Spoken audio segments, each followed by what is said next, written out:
to coast the cruise.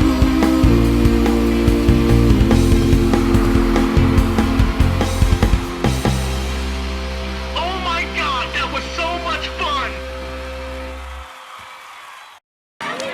Good afternoon, everybody. It's your boy, The Legend, here, and I'm coming at you from Como Town, which is a small zoo and conservatory and little tiny kids amusement park. Hello, how you doing? And I'm going to show you around what is a very, very small kids-themed amusement park here in Minnesota. Up in Minnesota, my buddy Dave from back in college, he's getting married, and I've never been up to Minnesota, so I figured might as well see the sights while I'm here. I'm here for quite a few days, and I'm going to show you around Como Town, which is pretty much all kids rides, like rides themed towards little kids. And this is actually one of the larger rides. It's a wave swinger here. And it's kind of interesting because it's got, you know, zoo animal themed on all the pictures. Souvenir penny press, as you see. You've got a tilt-a-whirl, which actually, I guess, one of the more adult rides in the park. And actually, I thought this was really, really interesting. As a big nerd, as I am doing videos like this, they've got a plaque showing the history of the tilt-a-whirl, and I did not know this, that the first tilt-a-whirl was invented at some man's Minnesota home for what was apparently Wildwood Amusement Park in Minnesota. That's pretty neat, as I'm a big nerd. Some big swings going over there. And this is just delicious. Mini donuts are a fantastic park food, something not enough parks have, and they're so, so good. You get them in there, a big bag of them, filled with powdered sugar, made on the little conveyor belt, and it's just delicious deliciousness. And not many parks you can get them. I'm sad about that. You know, we see the people at the IAP Expo every year trying to sell their mini donuts, and just more parks should have them because they're really delicious. You've got a swinging ship, kind of a smaller swinging ship, not like a kid's swinging ship, but not a big swinging ship, sort of a middle-sized swinging ship. A Como Town Mining Company, which is your general mine for gold kind of thing. Over there is Hodge-podge Park and Splash Zone, which seems to be a little playground and kids splash area. You have over here what looks like an ancient old car ride of some type. Really old. That's what I was wondering if it was raining. It's not. I'm getting wet from this misting fan over here. I'm going to try and avoid that. Over here you've got the Como Town Driving School, which kids get to drive around in these little itty-bitty, kid-friendly go-kart type attractions that move at the approximate speed of smell. Really, really cute if you're a little tiny kid, you know. Legoland has something similar. Interesting idea. Molly's here too. Molly, say hello to the nerds. Hi. Molly's so excited. I drug her on this vacation. Now we're at a little kids theme park in Minnesota. Aren't you just thrilled? Thrilling. I mean, we came all the way from Disney World for this, right? I heard Disney World has a castle. Yeah, that's a little kid was saying. I heard Disney World is like the best park. It has like this giant castle. You got a drop tower here, probably about 30 feet tall. These are actually pretty fun flat rides if you don't mind getting a little sick, because you spin them yourself and they go pretty wild. One of the tornadoes.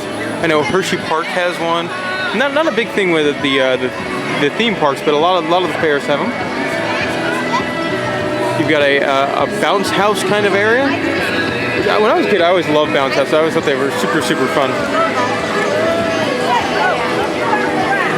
Got some teacups. I think that kid's asleep. Yep, he's either asleep or dead. Nope, he woke up. Alright. Moving along over here, we've got this it's actually a pretty cute little ride. You get your own little bucking horse thing. That's different. Also looks very old, but interesting.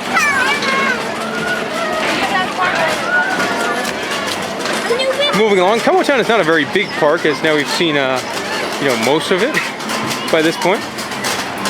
We want a sweet turtle over here. Who would want a sweet turtle? Some kind of traditional kids fair, go around in circles, big umbrella car ride. Over here, I thought this was kind of neat. They have their traffic jam bumper cars, but if you go over there and you look, you kind of notice that they're a little weird. Because it's like there's the policeman and the fire chief And then there's animals. There's a tiger and a lion and a snake. So you got to pick your side in what seems to be a war between the police and firemen and animals. I don't know what's going on over here. Some sort of special event or some sort of, I don't know, and I don't really care. So we're just gonna move on to what was the highlight of the park for myself and Molly, and they have a Stan Checkett's Spade Soaring Eagle zip line. Now I've been on the Soaring Eagle a million times at the IAPEX over the past 3 years, but this is actually the first time that I ever rode one outside of the expo area, and they're really cool rides. I know they've sold a whole bunch of them. But it's really a lot of fun. They're freaky rides because you're going backwards for a while and you keep going up. And you actually go up at a surprisingly high amount of speed. And this one was cool because you get a really, really great view of the zoo. So you're on the ride and you're looking at, you can see gorillas and zebras and giraffes and all that. And then if you turned around, you can see a great skyline view of the Twin Cities behind you too, so that was pretty cool too. Yeah, it was a really, really cool view on that, which obviously you don't get in the Orange County Convention Center parking lot. So that was cool. Molly, first time on one of those, what do you think? It was fun. Fun? Yeah. You were thinking, you were balking at the price. Worth it or not worth it? $7. It's a little high, I would do 6. Okay, there you go. Drop $1 off and you've got a customer here. Badass looking cool penguin right there. Penguins are awesome. Zoo, kind of small, but the nice thing about the zoo is free. And so that's a big plus, and it also gets pretty crowded. But they did have some cool animals here at the zoo. They had a giant polar bear, like it was a maelstrom-sized polar bear, if you're familiar with the Walt Disney World Epcot attraction, so just massive. They had these little tiny, I think lemurs or marmoset that had big giant mustaches. They have puffins. They had really cute puffins. And so overall, for a free zoo, it was very, very nice. And plus, I know I've spent more money here than I would at a normal zoo because I like to try and help the animals. And if you, obviously if you're not charging admission, you're gonna have to buy through souvenirs and food. So we brought mini donuts earlier, we bought the zip line ride, and we bought cheese curds and waffle fries. So we spent some money. I bought some postcards to send to the family. You get your standard S&S frog hopper, which I mean, I guess if that wasn't at this park, I'd be pretty shocked.